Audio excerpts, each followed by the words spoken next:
فضا کہتی ہیں، حضرت فضا۔ بہت ساری باتیں ایسی ہیں جو میں چونکہ پہلے بھی کچھ باتیں کر چکا ہوں تو وہ باتیں میں بیان کر چکا، آج کچھ ایسی باتیں بیان کر رہا ہوں جو پہلے اس عنوان پر میں بیان نہیں کر سکا، ان باتوں کو لے کے آ رہا ہوں۔ حضرت فضا لونڈی تھی جناب فاطمہ کی، کنیز تھی، خادمہ تھی، اور بڑا پیار کرتی تھی وہ حضرت فاطمہ سے، اور جناب فاطمہ بڑی شفقت کرتی تھی ان کے ساتھ۔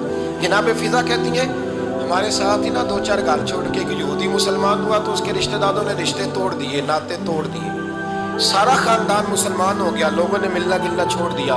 فرماتے ہیں کہ اس کی بیوی فوت ہو گئی،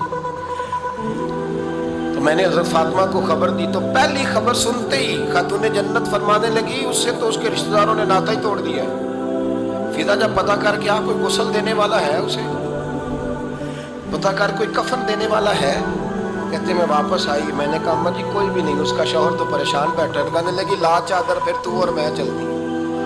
میں نے کہا اماں جی آپ چلیں گی؟ فرمایا میں کیوں نہیں چلوں گی، میرے رسول اللہ کی امت ہے، یہ میرے کی امت ہے، میں چلوں گی۔ یہ مزاج، یہ شوق، یہ درد، یہ انداز۔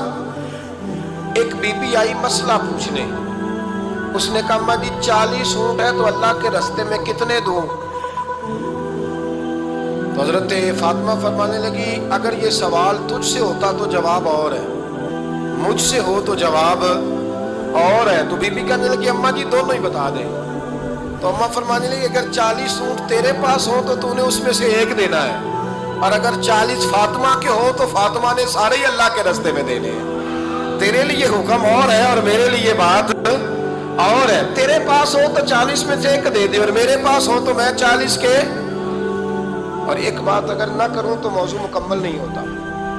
میرے نبی کریم علیہ السلام نے ایک دن صحابہ سے پوچھا بتاؤ بہترین عورت کون سے ہوتی ہے؟ کون ہوتی ہے؟ آکسفورڈ کی پڑھی ہوئی جی، پنجاب یونیورسٹی جس نے ایم فل کا مقالہ لکھا ہو، پی ایچ ڈی ہو جس نے پی ایچ ڈی کی ہو نمل یونیورسٹی سے، ایک کراچی یونیورسٹی کی ڈگری ہولڈر ہو کہ باہر سے ایم بی بی ایس کر کے آئی ہو، کون افضل ہوتی ہے؟ کہ یا جو اچھی گفتگو کرے، نماز پڑھے، عبادت کرے وہ افضل؟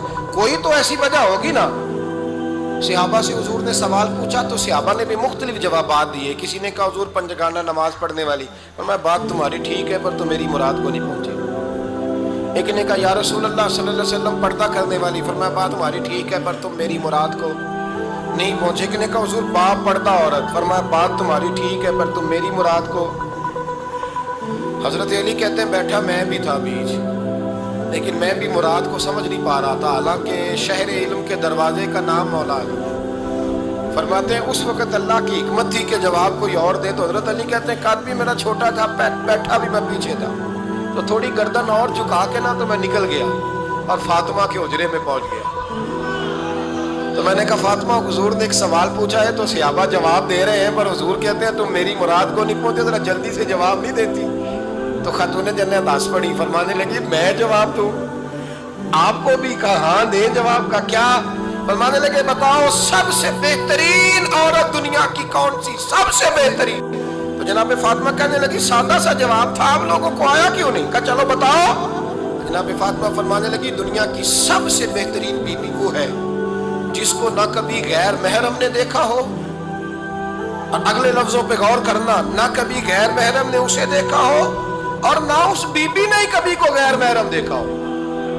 یہ کوئی پردہ نہیں کہ بی بی کہتی ہے جناب میں تو چہرہ ڈھام کے نکلی تھی، باقی میں دکاندار سب سے بات چیت کر آئی، سب کے چہرے دیکھ آئی۔